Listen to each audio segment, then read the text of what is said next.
Welcome to Joe சமையல். இன்றைக்கி நம்ம வீடியோவில் நண்டு எப்படி க்ளீன் பண்ணுறது அப்படின்னு தான் உங்களுக்கு ஷேர் பண்ண போகிறோம் ஃப்ரெண்ட்ஸ். ஸோ அம்மா வந்து நண்டு க்ளீன் பண்ணிகிட்டு இருந்தாங்க. ஸோ வீடியோ வந்து எடுத்துக்கிறோமான்னு சொல்லிட்டு பர்மிஷன் கேட்டு வீடியோ எடுத்து உங்களுக்கு ஷேர் பண்ணுறேன்.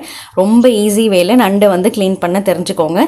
ஸோ யார் யாருக்கு தெரியாது அப்படின்னா கண்டிப்பாக அவங்களுக்குலாம் இந்த வீடியோவை ஷேர் பண்ணி விடுங்க ஃப்ரெண்ட்ஸ். உங்கள் ஃபேமிலியில் யாருக்குன்னா தெரியாது அப்படின்னா இந்த வீடியோவை கண்டிப்பாக ஷேர் பண்ணி விடுங்க, அவங்களுக்கு யூஸ்ஃபுல்லாக இருக்கும். ஸோ இப்போ நண்டு வந்து காலையிலே வந்து வாங்கிட்டு வந்துட்டோம். இன்றைக்கி நண்டு சமைக்கலாம் அப்படின்றதுக்காக. ஸோ 1 கிலோ நண்டு இருக்கும், ஃப்ரெஷ்ஷாக வந்து கிடச்சிது. இது வந்து பார்த்திங்கன்னா பெரிய நண்டும் இல்லை, ரொம்ப குட்டி நண்டும் இல்லை, மீடியம் சைஸில் இருக்க நண்டு தான் வந்து வாங்கிட்டு வந்தோம். இந்த நண்டில் 2 வகை இருக்குதுன்னு அம்மா வந்து டீச் பண்ணிட்டு இருந்தாங்க. ஒன்று வந்து ஃபஸ்ட்டு இருக்கிறது வந்து ஆண் நண்டா, செகண்ட் பின்னாடி இருக்கிறது வந்து பெண் நண்டு அப்படின்ற மாதிரி சொல்லிட்டு இருந்தாங்க. ஸோ இதில் நம்ம பின்னாடி வச்சு தான் வந்து நண்டை ஐடென்டிஃபை பண்ண முடியும் அப்படின்ற மாதிரி சொல்லி கொடுத்துருந்தாங்க. இப்போ வந்து பார்த்திங்கன்னா நண்டோட கால், அதாவது சப்பையாக இருக்குது பார்த்திங்களா, கால் ஒரு மாதிரி தின்னா, அது எல்லாமே வேஸ்ட்டில் தான் வந்து நம்ம போடணும்னு சொன்னாங்க. அண்ட் தென் இந்த மாதிரி 2 கையை அந்த ஓடு வச்சு எடுக்கும் போது அந்த ஓடு அழுக்காக வந்துடும். அண்ட் தென் நம்ம அந்த சப்பை காலெல்லாம் போட்டுட்டு அந்த ஃப்ளஷ் இருக்க காலை மட்டும்தான் நம்ம சமைக்க பயன்படுத்த போகிறோம். அது மட்டும் இல்லாமல் நண்டை வந்து ப்ளைனாக வைக்கக்கூடாது, அது ஃபுல்லாக தண்ணி ஊற்றி தான் வைக்கணும் க்ளீன் பண்ணும்போது. இப்போ வந்து பார்த்திங்கன்னா அந்த நண்டில் அந்த எக்ஸ்ட்ரா இருக்கிறது அந்த ப்ரௌன் கலரில் இருக்குது பார்த்திங்களா, அந்த கழிவு எல்லாத்தையும் நம்ம எடுத்து போட்டுடலாம். அது உங்களுக்கு பார்க்கும் போதே தெரியும். அந்த ஃப்ளஷை விட்டுட்டு மற்ற எல்லாம் இருக்கிறது எல்லாமே வந்து நம்ம ரிமூவ் பண்ணணும். இந்த மாதிரி தண்ணி பக்கத்தில் வச்சுக்கிட்டு நல்லா அதெல்லாம் அம்மா அலசாமல் நல்லா அலசிட்டே இருங்க. ஸோ அதில் இருக்கிறது எல்லாமே அடிச்சுட்டு வந்துடும். ஸோ அவ்வளோதான் ஃப்ரெண்ட்ஸ். இப்போ பாருங்கள், இந்த கால் நல்லா ஃப்ளஷ் இருக்க காலாக இருக்குது, அது வந்து சமைக்கிறதுக்கு பயன்படுத்திக்கலாம். அண்ட் தென் இந்த நண்டு காலையே போட்டுட்டு அதுலேருந்து இந்த மாதிரி எடுக்கிற மாதிரி நீங்கள் எடுத்திங்கன்னா ஈஸியாக இருக்கும். ஏன்னா நெயில் இல்லாதவங்களாம் இந்த மாதிரி ஐடியாவை நீங்கள் ஃபாலோ பண்ணிக்கலாம். அந்த மாதிரி 2 கை, அடியில் ஒரு கை மேலே ஒரு கை வச்சு இந்த மாதிரி நீங்கள் அழுக்க எடுத்தீங்க அப்படின்னா அந்த மேலே இருக்க ஓடு வந்துடும். ஸோ சைடில் இருக்கிறதுலாம் நம்ம தேவையில்லாத அந்த சப்பக்காலெலாம் வந்து வேஸ்ட்டில் போட்டுட்டு அந்த ஃப்ளஷ் இருக்க காலை மட்டும் நீங்கள் சமைக்கிறதுக்கு பயன்படுத்திக்கு போட்டுக்கலாம்.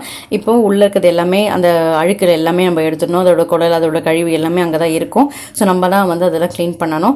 இந்த மாதிரி எடுத்துட்டு அந்த தண்ணியில் நல்லா அலசணும் ஃப்ரெண்ட்ஸ். அதாவது எங்கள் அம்மா அலசுவாங்க பாருங்கள், அதே மாதிரி இந்த மாதிரி நல்லா அலசிட்டே இருந்தீங்கன்னா உள்ளே சைட்லலாம் ஒட்டிகிட்டு இருக்கிறது எல்லாமே வந்து உங்களுக்கு டக்குன்னு க்ளீன் ஆகி வந்துடும். நல்லா அலச இந்த மாதிரி நீங்கள் அலசினீங்கன்னா எல்லாமே வந்து க்ளீன் ஆகி வந்துடும். ஸோ உங்களுக்கு ஈஸியாக இருக்கும். ஸோ இப்போ பெரிய நண்டு, இதை விட நம்ம பெரிய நண்டு வாங்கும்போது நம்மளுக்கு கொஞ்சம் கஷ்டமாக இருக்கும் ஃப்ரெண்ட்ஸ். அந்த ஓடு எடுக்கிறதுக்கு சில டைம் நம்மளை கையிலலாம் வந்து குத்திரும். ஸோ கொஞ்சம் கேர்ஃபுல்லாக தான் பார்த்து தான் ஹேண்டில் பண்ணணும். ஸோ அதுதான் ஃப்ரெண்ட்ஸ் ப்ரொசீஜர். ஸோ கண்டிப்பாக ஃபுல்லாக பாருங்கள், உங்களுக்கு யூஸ்ஃபுல்லான டிப் வந்து இப்போ நான் ஷேர் பண்ண போகிறேன். நண்டு நீங்கள் சமைக்க போகிறீங்க அப்படின்னா எல்லாத்துக்கும், அதாவது க்ளீன் பண்ணுறதுக்கு முன்னாடி எல்லா தேவையான இன்க்ரீடியன்ஸ் எல்லாமே நீங்கள் எடுத்து வச்சுட்டு வாங்க. எல்லாமே அரிஞ்சு வெங்காயம், தக்காளி, இஞ்சி, பூண்டு விழுது எல்லாமே நீங்கள் ரெடி பண்ணிவிட்டு வாங்க. ஏன்னா நீங்கள் க்ளீன் பண்ண உடனே நீங்கள் வந்து குக் பண்ண ஆரம்பிச்சிடணும். ஏன்னா வந்து அப்படி நீங்கள் 1/2 hour 1 hour நீங்கள் கழித்து குக் பண்ணுற மாதிரி இருந்தால் நண்டு வந்து சல்லுன்னு ஆகிடும். அண்ட் தென் நீங்கள் சமைச்சாலுமே டேஸ்ட் இருக்காது அப்படின்ற மாதிரி சொல்கிறாங்க. அதனால் நீங்கள் நண்டு சமைக்க போகிறீங்க அப்படின்னா அதுக்கு தேவையானது எல்லாமே நீங்கள் மேலே அரிஞ்சு வச்சுட்டு அதுக்கப்புறம் வந்து நண்டு க்ளீன் பண்ணிவிட்டு உடனே வந்து குக் பண்ணிவிடுங்க ஃப்ரெண்ட்ஸ். அதுதான் வந்து நல்ல ஐடியா. அண்ட் அப்போ தான் வந்து நண்டு டேஸ்ட்டாக இருக்கும் அப்படின்ட்டு எங்கள் அம்மா, எங்கள் அத்தை எல்லாருமே அப்படி தான் சொல்கிறாங்க. ஸோ அதுதான் ஃப்ரெண்ட்ஸ் உண்மை. ஸோ இதையும் நீங்கள் இந்த டிப்பை வந்து மறக்காமல் ஃபாலோ பண்ணுங்கள். அண்ட் தென் இந்த நண்டில் பாருங்கள், இதை நான் கண்டிப்பாக ஷேர் பண்ணி ஆகணும். ஆஸ் யூஷுவல் எப்பவும் போல் அந்த மேலே இருக்க அந்த ஓடு வந்து எடுக்கும் போது உள்ளே வந்து பார்த்திங்கன்னா இந்த ஆரஞ்சு கலரில் இருக்குது பார்த்திங்களா, அது வந்து செனைன்னு சொல்கிறாங்க, நண்டோட செனை. அது வந்து நம்ம குக் பண்ணி சாப்பிடலாம். அதனால் தாராளமாக அந்த செனையை வந்து போடலாம். ஸோ நீங்கள் அது வேஸ்ட் தானே சொல்லிட்டு ரிமூவ் பண்ணி போட்டுறாதீங்க ஃப்ரெண்ட்ஸ். அது வந்து நண்டோட செனை. அது நீங்கள் க்ளீன் பண்ணிவிட்டு மற்ற எல்லா கழிவுகளும் எடுத்துகிட்டு இந்த நண்டோட செனையோடு அப்படியே நீங்கள் இந்த மாதிரி தண்ணியில் அலசிட்டு அதில் வந்து போட்டிருக்கேன். ஸோ இதே ப்ராசஸ் தான் ஃப்ரெண்ட்ஸ். ஸோ எல்லாமே நண்டு க்ளீன் பண்ணியாச்சு. இந்த மாதிரி லேசாக ஜென்டிலாக வந்து அலசிக்கோங்க, ரொம்ப ஹார்ஷாக அலசக்கூடாது. ஜென்டிலாக இந்த மாதிரி அலசி ஒரு 2 தண்ணியில் நல்லா அலசி எடுத்தீங்க அப்படின்னா சூப்பராக நம்ம நண்டு வந்து க்ளீன் பண்ணியாச்சு. ஸோ கண்டிப்பாக இந்த வீடியோ இங்கே எல்லாருக்குமே பிடிச்சிருந்திருக்கும். அண்ட் தென் இந்த வீடியோ கிளியராக புரிஞ்சிருக்கும்னு நினைக்கிறேன்.